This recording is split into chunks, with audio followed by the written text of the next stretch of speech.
எப்போதுமே அந்த லாயல்டி காங்கிரசிடம் இருக்காது. ஒரு முறையான உறவை காங்கிரஸ் எப்போதுமே அது ஒரு சந்தர்ப்பவாத அமைப்பாகவே அது இருக்கும் என்பதுதான் அவர்கள் வைக்கக்கூடிய வாதம். அந்த அடிப்படையில் திராவிட முன்னேற்ற கழக தலைமையிலான அணியில் வாய்ப்பு கிடைக்கிற போதெல்லாம் திராவிட முன்னேற்ற கழகத்தை முழுமையாக பயன்படுத்தி கொண்டு திராவிட முன்னேற்ற கழகத்தினுடைய தோளில் ஏறி சவாரி செய்தது. தொடர்ச்சியாக திமுகவுக்கு துரோகம் இழைத்திருக்கிறது காங்கிரஸ். அப்ப திமுக தொண்டர்களுடைய உணர்வு ஒன்று இருக்குல்ல. நான் இன்றைக்கு வந்த தலையங்கத்தை அப்படித்தான் புரிந்து கொள்கிறேன். ஒரு சாதாரண கடைகோடி தொண்டன் இருக்கிறான் இல்லையா, கட்சியினுடைய உறுப்பினர் அட்டையை மட்டும் வைத்துக் கொண்டு கட்சிக்காக, கொள்கைக்காக, தலைவருக்காக தொடர்ந்து களத்தில் இருக்கக்கூடிய தொண்டனுடைய மனநிலை, மன வலி என்னவாக இருக்கும்? அந்த வழியைத்தான் இன்றைக்கு முரசொலியினுடைய தலையங்கம் வெளிப்படுத்தி இருக்கிறது என்று நான் புரிந்து கொள்கிறேன். ப. சிதம்பரத்தினுடைய கன்சர்ன் என்பது திமுகவினுடைய உறவு மிக முக்கியமானது. அகில இந்திய அரசியலில் திமுகவினுடைய அந்த பயணம் என்பது இன்றியமையாதது என்பதை கருதி கூட அவர் அந்த கருத்தை வெளிப்படுத்தலாம். ஆனா இனிமேல் அந்த கருத்தை வெளிப்படுத்தி பயனில்லை என்று நான் பார்க்கிறேன்.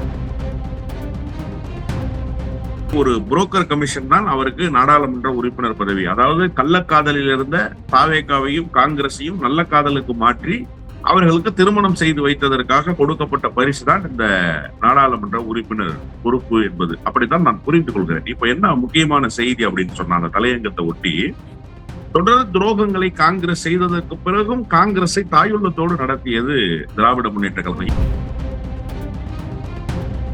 ப. சிதம்பரத்துக்கு ஒரு கன்சர்ன் இருக்கலாம். ஏன்னா சோனியா காந்தி அம்மையாருக்கு இன்னமும் திமுக மீது ஒரு கன்சர்ன் இருக்கு. திமுகவினுடைய உறவை துண்டித்ததை சோனியா காந்தி அம்மையார் ரசிக்கல அப்படின்னு தான் டெல்லி வட்டாரங்கள் சொல்கிற தகவல்கள். எனக்கு நெருக்கமான டெல்லி நண்பர்கள் கூட அதைத்தான் சொல்றாங்க. சோனியா காந்தி இதை விரும்பல சார். ராகுல் தடாலடியாக முடிவெடுத்துட்டாரு. மாணிக்கம் தாக்கூர் மாதிரியான ஆட்களுடைய பேச்சை கேட்டாரு. பிரவீன் சக்கரவர்த்தி மாதிரியான ஆட்களுடைய பேச்சை கேட்டாரு அவரு. இது காங்கிரஸ் கட்சியினுடைய முழு மனதோடு எடுக்கப்பட்டிருக்கிற அந்த முடிவு இல்ல.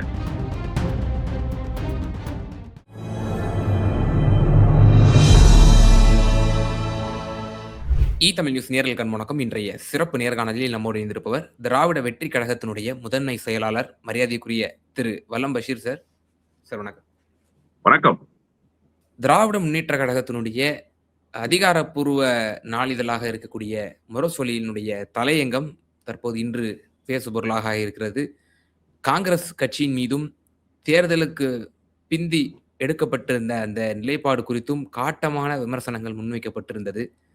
எப்படி அந்த தலையங்கத்தை பார்க்கிறீங்க? திராவிட முன்னேற்ற கழகம் இப்போதுதான் முறையான எதிர்வினையை ஆற்ற துவங்கி இருக்கிறது என்றுதான் அதை புரிந்து கொள்ள வேண்டும்.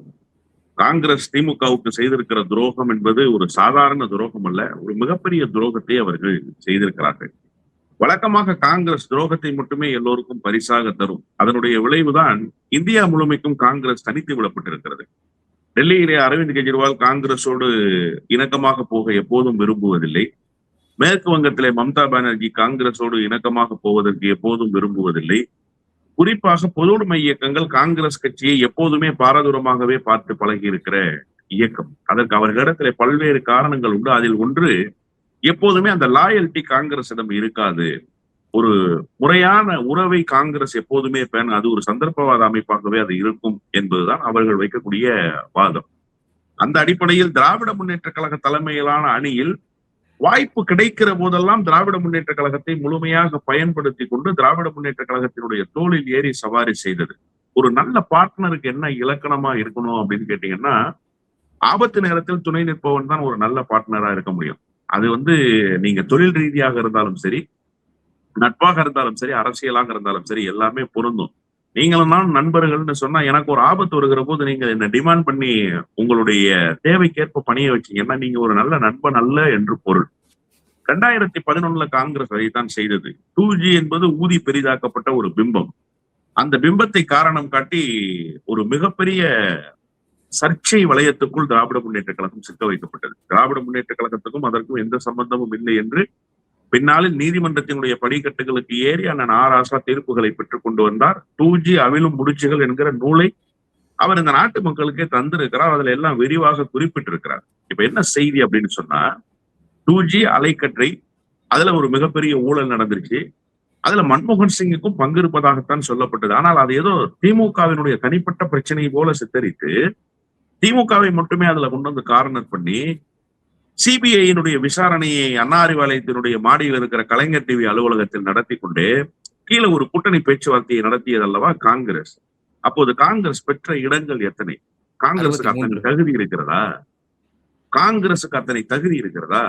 எதன் பொருட்டு அதை பேசி பெற்றார்கள்? அப்போ ஒரு நல்ல நண்பனிடம், தங்களை தொடர்ச்சியாக தூக்கி சுமக்கிற தமிழ்நாட்டு நண்பனிடம் நீங்கள் எவ்வளவு பெரிய ஒரு மோசமான அணுகுமுறையை முதுகுக்கு பின்னால் கத்தியை வைத்துக் கொண்டு செய்தீர்கள் என்பதை 2011 திமுக பார்த்தது. அதனால்தான் கலைஞர் ரொம்ப அழகா சொன்னார், கூடா நட்பு கேடாய் முடியும் என்று சொல்லி. 2014 அதனால அலையன்ஸ் வேணான்னே முடிவெடுத்தாங்க. ஆனா 2016 மீண்டும் சட்டமன்ற தேர்தலில் காங்கிரஸ் திமுக கூட்டணி என்பது மலர்ந்தது. திமுகவினுடைய பெருந்தன்மை தான் காங்கிரஸ் சேர்த்தது. காங்கிரஸை சேர்த்திருக்க கூடாது. காங்கிரஸை தொடர்ச்சியாக தனித்து விட்டிருந்தால் காங்கிரஸ் இருக்கிற இடம் தெரியாமல் போயிருக்கும். ஆனால் காங்கிரஸை சேர்த்துக் கொண்டார்கள்.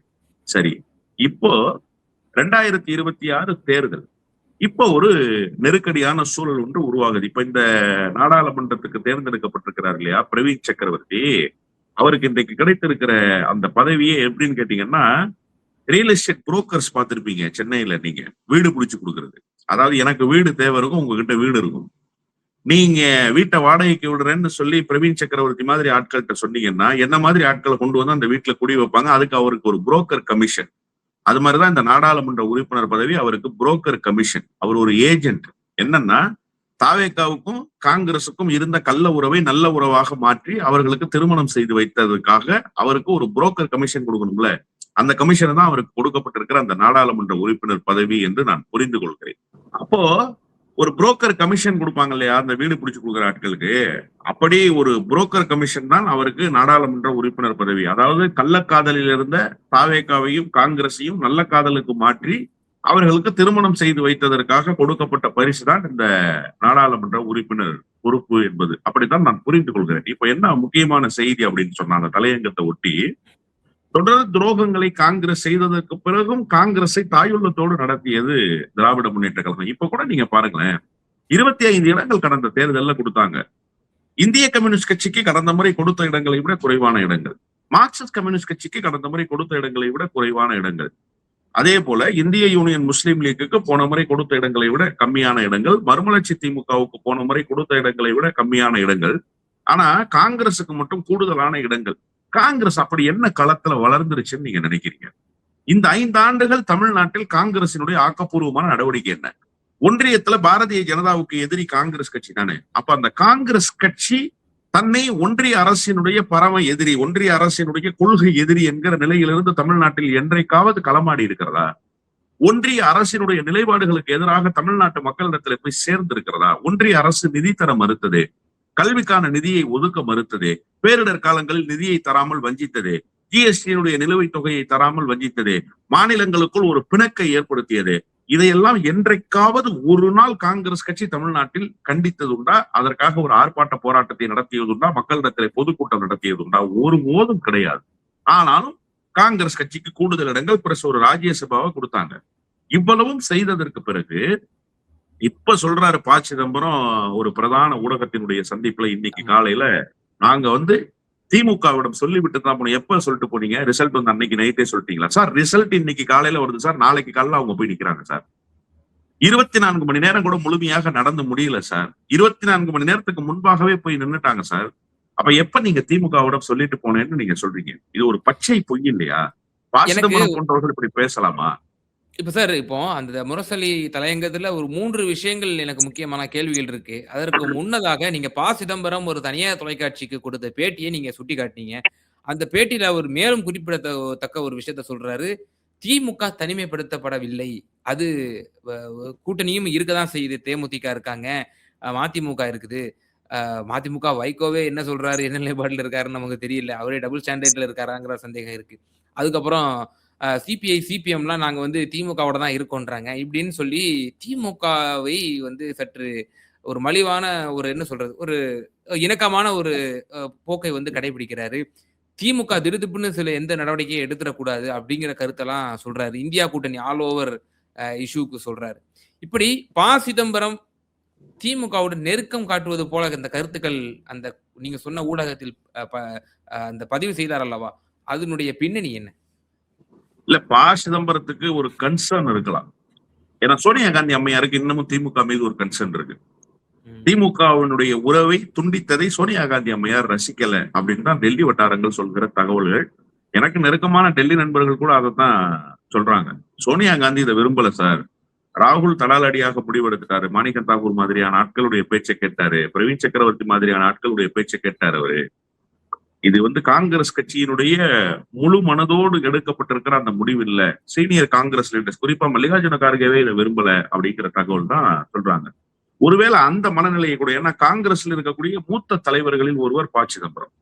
அப்ப சிதம்பரத்துக்கு சோனியா காந்தி அம்மையாருடைய மனநிலையை உள்வாங்குகிற அந்த பக்குவம் இருக்கு, அந்த ஆற்றல் இருக்கு. சோனியா காந்தி அம்மையாரோடு நெருக்கமாக இருந்தவர், மல்லிகார்ஜுன கார்கேவோடு அருகில் இருந்தவர். எனவே அவர்களினுடைய எண்ண ஓட்டத்தை இவர் பிரதிபலிக்கிறார் என்றுதான் நான் புரிந்து கொள்கிறேன்.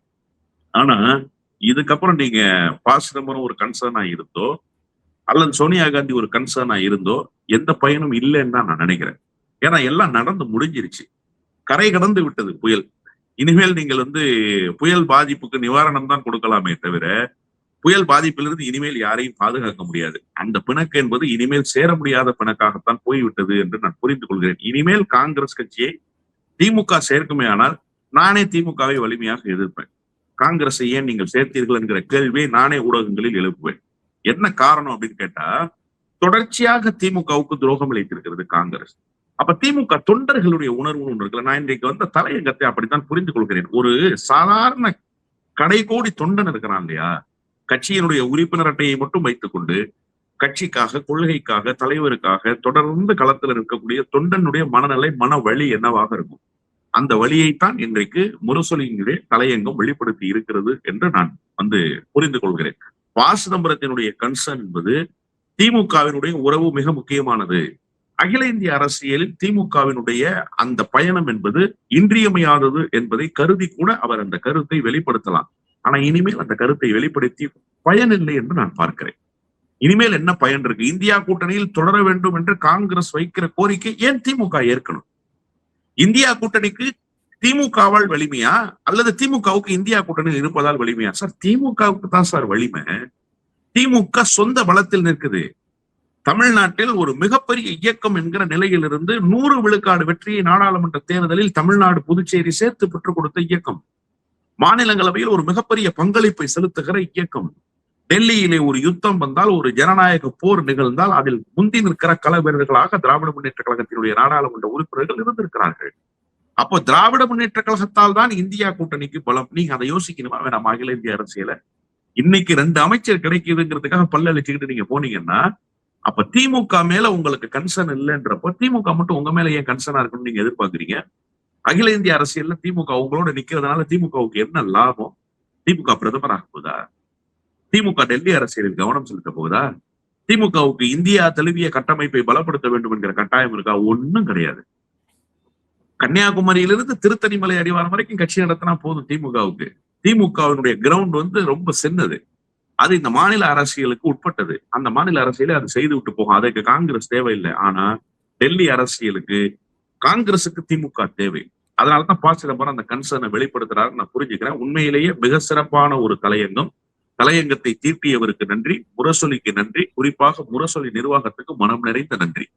ஒரு முக்கியமான ஒரு எக்ஸ்க்ளூசிவான ஒரு தகவலையும் பதிவு செஞ்சிருக்கீங்க. ராகுலுக்கும் சோனியாவுக்குமே மிக பெரும் கருத்து முரண் இருக்கிறது இந்த விவகாரத்தில் அப்படிங்கிற ஒரு கருத்தை பதிவு செஞ்சிருக்கீங்க சார்.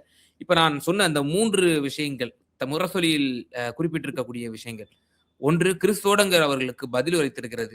இவ்வளவு நடந்தும் மானங்கெட்டத்தனமா நாங்க கூட்டணியில இருக்கிறோம், இந்தியா கூட்டணியில இருக்கோம் அப்படின்ற மாதிரி சொல்றீங்களே அப்படின்னு சொல்லி கடுமையான ஒரு சாடல் அதுல இடம்பெற்று இருக்கிறது. 2வது, ராகுல் காந்தியை பிரதமராக்கணும் அப்படிங்கிற நோக்கத்தோட கூட்டணி வைக்காம பிரவீன் சக்கரவர்த்திக்கு ராஜ்யசபா எம்பி ஆகணும்னு கூட்டணி வச்சிருக்கீங்களே அப்படிங்கிற ஒரு இது. 3வது, கெட்ட மதி கொண்ட இப்படிப்பட்ட ஒரு காங்கிரசுடன் நம்ம இவ்வளவு காலம் சுமந்து நம்ம இன்டாக்டா இருந்துட்டோமே அப்படிங்கிற ஒரு கருத்து. 3 கருத்துக்கள் ரொம்ப ஒரு ஆணித்தரமான ஒரு மிக முக்கியத்துவமான ஒரு கருத்தை பதிவு செஞ்சிருக்காங்க. இது எப்படி பாக்குறீங்க? ஒரு அரசியல் கட்சியினுடைய பயணம் என்பது ஒரு லாங் டேர்ம் ப்ராசஸ் என்கிற அடிப்படையில் இருக்கணும். நெடுந்தூர பயணமாக இருக்க வேண்டும் ஒரு அரசியல் கட்சியினுடைய பயணம். நீங்க இன்னைக்கு கட்சி தொடங்கி நாளைக்கு நடக்க போறதை சிந்திப்பவர் அல்ல தலைவர். எதிர்கால தலைமுறைக்காக சிந்திக்க வேண்டும். எதிர்கால தலைமுறையை நோக்கி இந்த இயக்கத்தை நடத்தணும். ஜெயலலிதா அம்மையார் சொல்லியிருக்கிறாங்கல்ல, ஒரு கோட்டு. எனக்கு பிறகு 100 ஆண்டு காலம் இந்த இயக்கம் இருக்கும். இன்னைக்கு அந்த இயக்கம் இருக்கா இல்லையாங்கிறது தெரியல, அது வேற. ஆனா அந்த தலைவருக்கு அந்த நோக்கம் இருக்குல்ல, அதுதான் டார்கெட். நீங்க ராகுல் காந்தி இன்றைக்கு அரசியலில் நிலை பெற வேண்டும் என்பதே ஒரு மிகப்பெரிய கேள்விக்குறி. அப்ப ராகுல் காந்திக்கு பிறகு இந்த இயக்கம் நிலை பெறணுமா வேணாம்? இன்னைக்கே நிக்க முடியல சார். கால்கள் கிடுகிடுத்துருச்சு. நிற்கக்கூடிய இடம் தகர்ந்து போய் நிற்குது. பாலமாக பிளந்து நிற்குது. இப்பவே நிக்க முடியல. எதிர்காலத்தில் எப்படி நிற்பீங்க? அப்ப எதிர்காலத்தில் எவ்வளவு பெரிய வலிமை தேவை? விஜயால் எத்தனை தூரம் பயணிச்சிட முடியும்னு நினைக்கிறீங்க? இந்த மாயை எவ்வளவு தூரம் போயிடும்னு நினைக்கிறீங்க?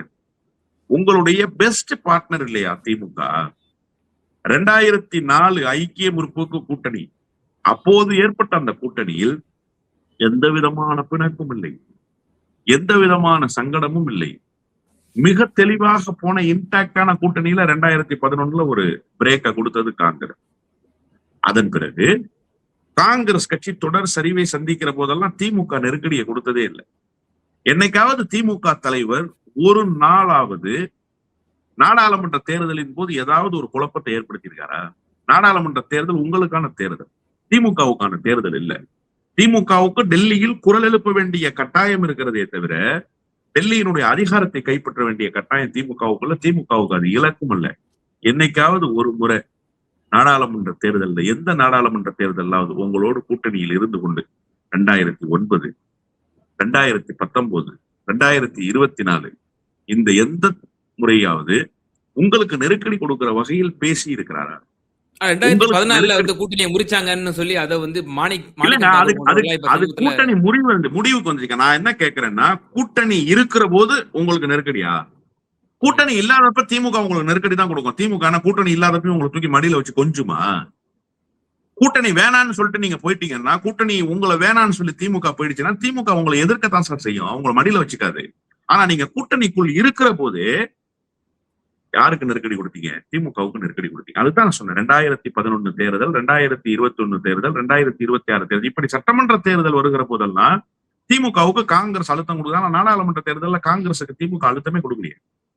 என்னைக்காவது குறைச்சு கொடுப்போம்னு சொன்னாங்க. தன்மை நம்ம எடுத்துக்கலாமா? இல்லங்க, நான் வந்து இப்படி புரிஞ்சு இல்ல நான் வந்து திமுகவை நீங்க அப்படி குறைத்து மதிப்பிட முடியாது. நான் என்ன புரிஞ்சுக்கிறேன் அப்படின்னா, காங்கிரஸ் கட்சி வலிமை பெற்றால்தான் அகில இந்திய அரசியலில் காங்கிரஸால் கோலோச்ச முடியும், அது அகில இந்திய அரசியலுக்கு சரியாக இருக்கும் என்று திமுக கருதுது. நீங்க யோசிச்சு பாருங்களேன். ஒய்எம்சிஏவினுடைய திடல்ல ஊருக்கு முந்தி கொண்டு காங்கிரஸ் கட்சியே சொல்லல சார் ராகுல் தான் எங்கள் பிரதமர் வேட்பாளர்னு. முதலாக அறிவித்தவர் அண்ணன் மு.க. ஸ்டாலின். ஏன் அவர் அறிவிக்கணும்? அதனால என்ன இருக்கு? ராகுல் காந்தியிடம் நற்பெயர் வாங்க வேண்டும் என்றா? அல்லது ராகுல் காந்தி நாளைக்கு மந்திரி சபை அமைச்சா திமுகவுக்கு ஏகப்பட்ட மந்திரிகளை கொண்டு வந்து குவிச்சிருவாருன்னா? அதெல்லாம் இல்ல. இந்தியாவினுடைய நலன் கருதி சொல்லப்பட்ட செய்தி அது. காங்கிரஸுக்கு அந்த கவலைப்பாடு இல்லை, திமுகவுக்கு அந்த கவலைப்பாடு இருந்தது. காங்கிரஸ் மீதும் ஒரு கன்சர்ன் இருந்துச்சு, இந்தியாவின் மீதும் ஒரு கன்சர்ன் இருந்துச்சு. அதனால அந்த கருத்தை அண்ணன் மு.க. ஸ்டாலின் வெளிப்படுத்தினார். அப்போ திமுக எவ்வளவு சரியாக இயங்கி இருக்கு பாருங்க. அந்த பார்ட்னர்ஷிப்ல எவ்வளவு முறையாக அந்த காங்கிரஸ் கட்சியோடு ஒத்துழைப்பு நல்கி இருக்கு பாருங்க. ஒரு இடத்தை குறைத்து கொடுத்தால் என்ன கெட்டு போய்விடும். கொடுத்ததா யோசிச்சு பாருங்க. கரூர்ல ஜோதிமணி ஒரு திமுகவுக்கு இணக்கமான சூழலையே கையில் எடுப்பதில்லை. ஆனா கொடுத்துட்டாங்களே சீட்டு 2வது முறையும். வெள்ளவும் வச்சுட்டாங்களே, கவனித்தீர்களா? மயிலாடுதுறையில கேண்டிடேட் போட முடியல சார். சகோதரி சுதா கடைசி நேரத்தில் கும்மிடிப்பூண்டியிலிருந்து வருகிறார் மயிலாடுதுறைக்கு. ஏன் நான் மயிலாடுதுறை கேண்டிடேட் போட்டுறேன், உங்களால கேண்டிடேட் போட முடியல சொல்லலையே திமுக. கடைசி நேரம் வரை பொறுத்திருந்து காத்திருந்து அறிவிக்கப்பட்ட வேட்பாளருக்கு வாக்கு சேகரித்தார்களே. நீங்க சிவகங்கையில திமுகவால கேண்டிடேட் போட முடியாதா? போடலையே, விட்டு கொடுத்தார்களே. அப்போ எல்லா இடத்திலும் திமுக காங்கிரசுக்கு சங்கடம் வராமல் பார்த்துக் கொள்கிறது நாடாளுமன்ற தேர்தல்ல. இதுதான் சார் ஒரு அலையன்ஸ் பார்ட்னருக்கு உண்டான ஒரு அணுகுமுறை. அந்த அணுகுமுறையை திமுக செய்தது. ஆனா காங்கிரஸ் அந்த அணுகுமுறையை செய்யல. அதைத்தான் இன்றைக்கு முரசொலியினுடைய தலையங்கம் பட்டவர்த்தனமாக வெளிப்படுத்தி இருக்கு. நம்ம எப்படி இருந்தோம் அப்படிங்கிறது அந்த தலையங்கத்தினுடைய வரி. காங்கிரஸ் எப்படி நடந்து கொண்டது என்பது அந்த தலையங்கத்தினுடைய பிரதான செய்தி. அப்படித்தான் நான் உள்வாங்கிக் கொள்கிறேன். இந்த தலையங்கம் கொடுக்கக்கூடிய செய்தி என்பது திரு மு.க. ஸ்டாலின் அவர்கள் தலைமையிலோ அல்லது தேசிய அளவிலோ ஒரு 3வது அணி தேசிய அளவில் 2 தேசிய கட்சிகள் அல்லாத ஒரு அணி கட்டமைப்பதற்கான ஒரு சாத்தியங்களும், அதை நோக்கி பயணமும் இப்படித்தான் இருக்க போகிறது அப்படிங்கிற ஒரு செய்தி இதுல ஒளிந்திருக்கிறதா அப்படிங்கிற ஒரு கேள்வி இருக்கு.